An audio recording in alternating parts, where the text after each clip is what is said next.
yang berjudul Auditory Processing Disorder. Yang pertama, saya akan membacakan definisi dari Auditory Processing Disorder. Gangguan ini pada sistem pendengaran yang menyebabkan gangguan pada cara otak seseorang memahami apa yang mereka dengar. Ini bukan bentuk kehilangan pendengaran, meskipun menunjukkan kesulitan dengan tugas-tugas yang berhubungan dengan pendengaran. Gangguan pemrosesan auditory adalah gangguan sistem pendengaran pada tingkat otak di area yang disebut korteks pendengaran. Gangguan pemrosesan auditory yang juga disebut gangguan pemrosesan auditory sentral dapat terjadi pada anak-anak dan orang dewasa. Kondisi ini hanya dapat diuji dan didiagnosis oleh ahli audiologi. Nah, pada gangguan ini pada umumnya bukan gangguan pada telinga, akan tetapi gangguan ini terjadi pada gangguan di otak. Jadi ketika seseorang mendapatkan informasi dari telinga mereka dan dikirim ke otak, informasi tersebut dikirim ke otak dan otak tersebut tidak langsung mencerna informasi yang didapatkan dari telinga. Nah, pada proses ini terjadi adanya gangguan yang mana otak lelah atau sulit memproses kata-kata atau kalimat yang dicerna oleh telinga.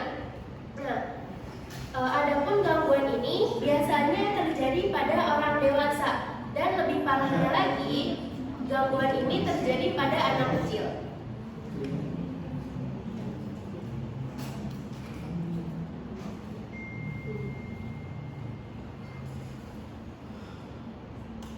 Seperti ketika telinga mendapat informasi dari seseorang, yaitu contoh, ambilkan gayung, dan telinga memberikan informasi tersebut kepada otak dan otak mencerna informasi tersebut, tetapi berbeda dengan apa yang diterima oleh telinga. Contohnya, otak tersebut mengelola informasi menjadi ambilkan payung. Nah, di sini ada di kata ini ada kesamaan. Nah, terkadang seseorang dapat merasakan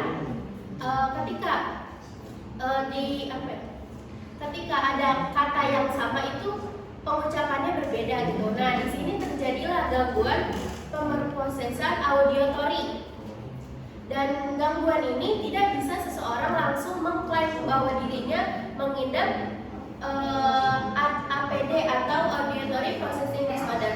Tapi ketika dia merasa dia selalu merasakan hal tersebut dan dia berinisiatif untuk pergi ke ahli audiologi dan dicek.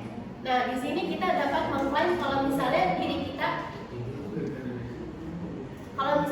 kita mengidap gangguan tersebut apabila kita tidak mendiagnosis kepada ahlinya, itu kita tidak bisa langsung mengklaim gangguan tersebut. Terima kasih. Selanjutnya akan dibacakan oleh Nova. Selanjutnya itu ada ciri-ciri dari auditory processing disorder. Yang pertama, kesulitan memahami perkataan, terutama di lingkungan asing. Contohnya, anak atau orang dewasa tampak tidak mendengar dengan baik saat berada di tempat ramai. Sering mengatakan apa atau minta diulang. Misalnya aku lagi ngobrol sama Amel. Terus itu tempat ramai jadi nggak kedengeran gitu loh, bisik.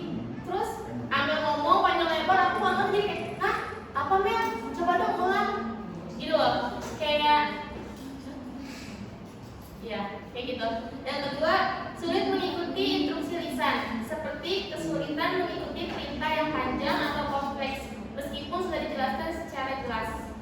Jadi, walaupun misalnya si Amel tuh udah nerangin nih ke aku panjang lebar dengan jelas, tapi akunya nggak ngerti, lola, kayak apa sih Mel maksudnya gimana sih gitu. Jadi nggak ngerti-ngerti. Gitu. Terus yang komunikasi atau salah memahami kata-kata, seperti sering salah menangkap kata atau mencampur adukan kata-kata yang terdengar mirip. Kayak tadi yang Amel contohin, yang Amel ngambil payung, terus aku malah ngambil gayung, gara-gara ada si yung-yungnya ini yang sama. Tuh. Terus yang keempat, kesulitan memusatkan perhatian pada suara. Contohnya mudah teralihkan oleh suara lain di sekitar, tampak tidak fokus saat mendengarkan seseorang bicara. Jadi udah mengganggu sama yang berisik-berisik sekitar ini. Jadi itu yang kayak misal kalian nih, kayak kita lagi presentasi, terus gara-gara yang setengahnya berisik, kalian yang mau fokus ke sini jadi nggak bisa gara-gara keberisikan itu. Selanjutnya akan dibacakan oleh aku. Dan di sini ada beberapa penyebabnya, antara lain penyebab pasti APD belum diketahui secara pasti, tetapi kondisi ini terkait dengan beberapa faktor, antara lain yaitu penumpukan cairan di telinga tengah, seperti ada air yang mengganggu transmisi suara dari telinga ke otak. Itu salah satu penyebabnya. Yang berikutnya pula ada kelahiran prematur dan berat badan lahir rendah yang dapat menghambat perkembangan sistem saraf pendengaran pusat. Dan selanjutnya ada riwayat paparan dan keracunan timbal beracun bagi syaraf dan otak. Berikutnya pula ada riwayat keluarga dengan APD menunjukkan kemungkinan faktor genetik salah satunya. Dan pula ada cedera kepala atau trauma otak yang dapat merusak jalur saraf pendengaran. Selanjutnya penyakit sistem saraf seperti multisclerosis, stroke, meningitis, dan tumor otak yang mempengaruhi fungsi otak dalam memproses suara. Dan akhirnya itu adalah penyakit kulit pada bayi yang dapat berdampak pada perkembangan syaraf pendengaran. Selanjutnya ada cara mengatasinya. Selanjutnya akan dibacakan oleh Riani. Nah, cara mengatasi auditory processing disorder ini sebenarnya nggak ada obat untuk menyembuhkannya, tapi ada penanganan untuk meningkatkan kemampuan pendengaran. Penanganan ini umumnya dilakukan oleh terapis bicara dalam serangkaian sesi.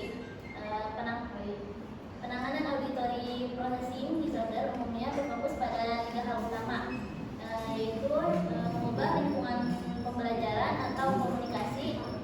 Terus yang kedua, mendapatkan keterampilan lebih tinggi untuk membantu mengompensasi gangguan auditory. Serta yang ketiga, memperbaiki kekurangan pendengaran itu sendiri. Nah, saat ini APD itu diakui sebagai gangguan belajar khusus berdasarkan Undang-Undang Pendidikan Individu Penyandang Disabilitas. Undang-undang ini memberikan hak kepada siswa untuk mendapatkan layanan dan akomodasi yang wajar di sekolah jika mereka telah didiagnosis dengan APD oleh ahli audiologi. Setelah didiagnosis APD, daftar rekomendasi khusus untuk membantu anak agar berhasil dibuat oleh ahli audiologi dan diberikan kepada keluarga dan sekolah anak untuk dipertimbangkan. Nah, setiap anak dan diagnosisnya berbeda, jadi perhatian cermat diberikan untuk memastikan bahwa kebutuhan individu anak terpenuhi dengan tepat. Nah, beberapa contoh rekomendasi meliputi yang pertama, ada pengaturan tempat duduk yang spesifik dan strategis di kelas. Jadi mungkin anak yang APD ini bisa ditempatkan di kelas paling depan gitu, maksudnya di barisan paling depan biar dia lebih fokus, terus lebih kedengaran gitu penjelasan dari gurunya. Terus yang kedua, sebuah perangkat yang membantu meningkatkan level suara